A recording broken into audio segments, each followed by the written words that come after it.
अम्बेडकर के संविधान के ऊपर संकट के बादल हैं और हम उस सूरत में जीतती हुई सीटों को भी कुर्बान कर रहे हैं, तो इसका क्या मतलब है समझ में नहीं आ रहा हुआ। मेरी कुछ समझ में नहीं आ रहा है। एक ऊर्जावान साथी और बहादुर साथी चंद्रशेखर रुचकर के दलित मूवमेंट को, मिशन को लेकर के चलने का काम किया। उसके पीछे भी पूरी फौज लगा, उसके पीछे भी पूरा कभी काम खींचने की तैयारी है। बड़ी दिक्कत यह है कि बेवाक को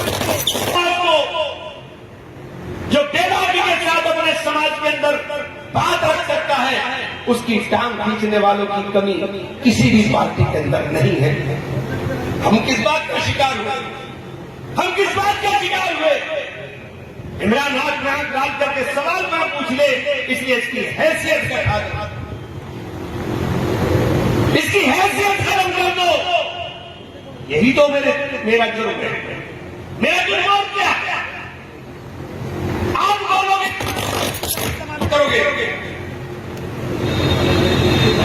हमें किस तरह से इस्तेमाल कर सकते हैं? आप हमें सिर्फ वोट की तरह इस्तेमाल करेंगे। जब हमारा नंबर आएगा तो आप खामोशी इख्तियार करेंगे। यही खता इमरान की थी कि इमरान बेबाकी के साथ सवाल करने वाला रहता है। जब 2022 में मैंने बहुजन समाज पार्टी ज्वाइन की, हमारे यहाँ के नेताजी हैं, उनके कहने से मैं चला गया। 3 घंटे मुझसे बहन जी ने बात करी और यकीन जानिए कि मेरे बहुत कुछ जो दिमाग में चल रहा था वो दूर हुआ, क्योंकि बहन जी ने विस्तार के साथ मुझसे चर्चा की। हमने भी सोच लिया कि यार इतना बढ़िया सिस्टम है, इसके अंदर तो कोई दिक्कत आने वाली नहीं। निकलते ही बहन जी ने सर पे भी हाथ रखा, सर पे हाथ रख करके जिम्मेदारी दी और 3 महीने मैंने 18 जिले और 4 जिले उत्तराखंड के 22 जिलों में सम्मेलन कर दिए और एक चर्चा शुरू कर दी। जब चर्चा शुरू हो गई और लोग दलित और मुसलमान के साथ हाथ मिलाने की बात करने लगे, तो मुझे मीटिंग में बहन जी ने कहा, भाई तुम्हारे पीछे कहीं सरकार न लग जाए, इसलिए इस काम को बंद कर दो। मेरे बहन जी मैं तो पार्टी के लिए काम कर रहा हूं। उसने कहा नहीं, तुम पार्टी के लिए बहुत कीमती हो, तुम्हारी हिफाजत करना जरूरी है। मैंने कहा ठीक है साहब, और जाओ सहारनपुर लोकसभा की तैयारी करो, लोकसभा का चुनाव जीतना। हम सहारनपुर आ गए, जितनी मीटिंग मिलाई उतनी मीटिंग में गया, जहां कहा वहां गया।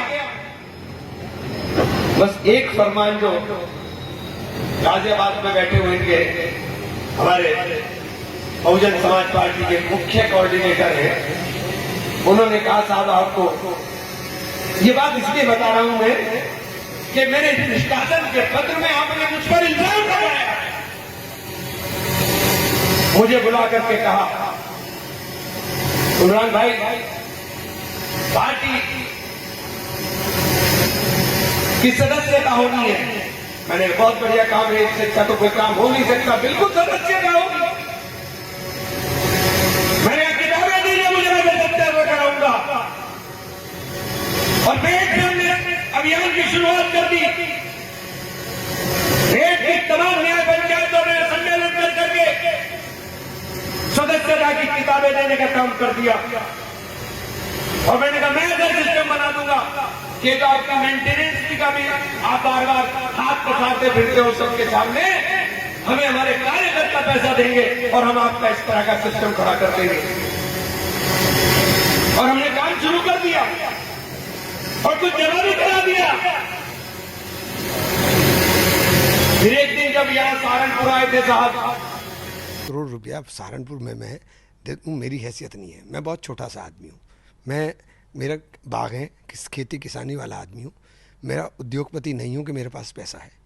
मैं तो लोग पैसा देते हैं, चंदा देते हैं तो चुनाव लड़ता हूँ। मेरे पास कहाँ से आप मुझसे ये उम्मीद करें कि मैं 5 करोड़ की रसीद बुके काट के दे दूंगा? मैं नहीं कर सकता।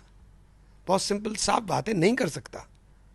लोगों का प्यार है मेरे साथ, लोगों की मोहब्बत है और चुनाव लोगों की मोहब्बत से लड़ा जाता है। मैं चुनाव इंडिपेंडेंट जीता था, सरकार के कैबिनेट मिनिस्टर के खिलाफ चुनाव लड़ करके जीत गया था। मैं तो लोग पैसा देते हैं, चंदा देते हैं तो चुनाव लड़ता हूँ। मेरे पास कहाँ से आप मुझसे ये उम्मीद करें कि मैं 5 करोड़ की रसीद बुके काट के दे दूंगा, मैं नहीं कर सकता। मेरे आने के बाद पार्टी की स्थिति क्या रही, कितना वोट पार्टी को मिला, तो मैंने तो पार्टी के ग्राफ को ऊपर लेकर गया। अगर ऊपर ले जाना गुनाह है तो मैंने गुनाह कर दिया। बसपा से चुनाव लड़ेगा, चुनाव एक तरफा जीत रहा है, तो अगर एक तरफा जीत पार्टी के अंदर हजम नहीं हो रही तो मैं क्या कर सकता हूँ इसमें। जिलाध्यक्ष ने जो एक लेटर प्रेस नोट जारी किया है उसमें उन्होंने लिखा है कि पार्टी विरोधी गतिविधियां रही हैं। तरफ लेके जा रहा था, मैं जीत की बात कर रहा था। बाबा साहब भीमराव नहीं करेंगी तो 0 पर आउट होंगी। ये बात मैंने आपके इंटरव्यू में यूपी तक में 3 दिन पहले भी कही थी कि मुझे डर इस बात का है कि कहीं 0 पर आउट ना हो जाए। और ये अब मैं खुल के कह रहा हूँ कि अगर गठबंधन में नहीं जाएंगी तो 0 पर आउट होंगी। पार्टी को बचाने के लिए, मूवमेंट को बचाने के लिए बहन जी के जो इर्द गिर्द लोग हैं वो बहुत उनको मिसगाइड करते हैं। अभी स्थिति मतलब क्या कांग्रेस ज्वाइन करने का जवाब नहीं दे सकता, इतना जवाब दे सकता हूँ अगर बहन जी गठबंधन तो मैंने बहन जी से कहा था कि बहन जी 2 48 वर्ग हैं और दोनों को साथ लेकर के जब हम बात करेंगे तो एक मजबूत आधार बनेगा। और जब हमारा मजबूत आधार बनेगा तो अगड़ा और पिछड़ा हमारे साथ चलने का काम करेगा। बंद कमरे में बातें बहन जी की समझ में आती है, लेकिन बाद में पता नहीं क्या होता है, मुझे समझ में नहीं आया। बहुजन समाज पार्टी जीत की राजनीति क्यों नहीं करना चाहती? अगर आप परिवर्तन के लिए आए हैं तो सत्ता के अंदर जो लोग उत्पीड़न कर रहे हैं आप उनका परोक्ष रूप से समर्थन क्यों कर रहे हैं, ये बात समझ से बाहर है। सहारनपुर का उदाहरण आपके सामने है। सड़क पर चलता हुआ बच्चा बोल रहा था कि अगर इमरान मसूद बहुजन समाज पार्टी से उम्मीदवार होगा तो एक तरफा जीत होने की काम होगी और दलित और मुस्लिम के साथ झगड़ा और पिछड़ा सब वोट मिलने का काम करेगा। जब जीत का रास्ता साफ दिखाई दे रहा है, जब जीत खुली दिखाई दे रही है, तब आपने अनुशासनहीनता बता दी। मेरी समझ में नहीं आया मैंने क्या अनुशासनहीनता की, मैंने कौन सी अनुशासनहीनता की। अगर लेटर में बताया जाता तो जवाब दे देता, लेकिन लेटर के अंदर कुछ नहीं था। और लेटर में जिस बात का जिक्र उन्होंने बार बार किया, मैंने सिर्फ उसी की उस बात को बड़े मुझ से बोलने का काम किया, वरना मैं जिक्र भी नहीं करता कि अंदर मुझसे क्या कहा।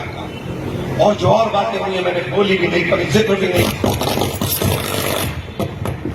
कभी जिक्र भी नहीं करेंगे हम। लेकिन इतना जरूर कहना चाहता हूं, बहन जी ने आजाद कर दिया, लेकिन बहन जी आज का वादा करना चाहता हूं कि जो बंद करने में मैंने वादा किया था कि दलितों के लिए, शोषितों के लिए, वंचितों के लिए अपने जीवन को समर्पित करूंगा, मैं पूरे जीवन उस वादे को निभाने का काम करूंगा।